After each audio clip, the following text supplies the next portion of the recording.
Ito yung isda na lulutuin ko, guys. Yan. I-fried ko lang yan, guys. Kasi malansa kasi yan pag sabawan mo or paksiw. Fried lang talaga. Ayan. Ang ating isda na lulutuin for today. Na tayo magluto.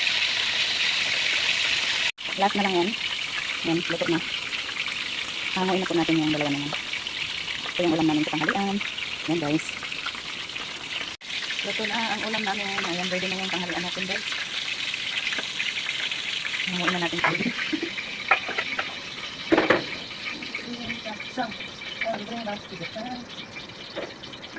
Pili tayo ng maraming bawang at sibuyas and konting giniling.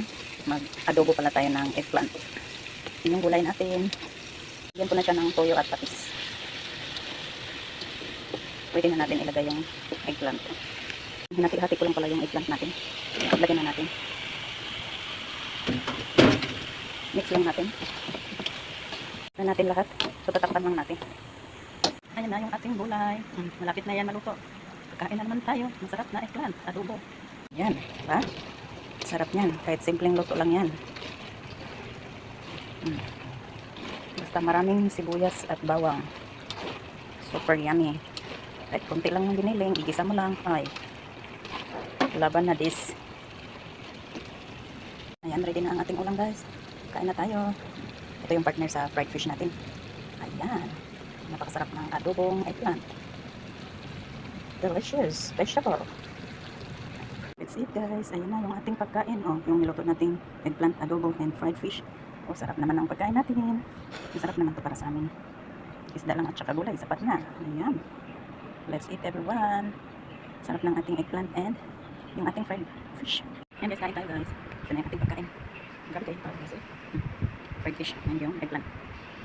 Meron tayong juice dito.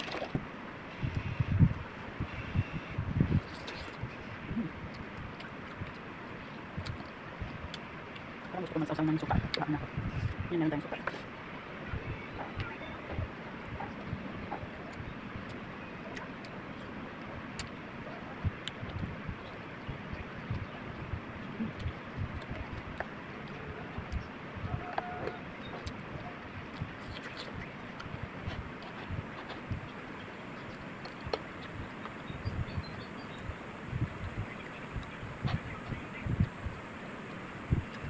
Bidaan to na sa maral, guys. Ano? Ang liwag niya.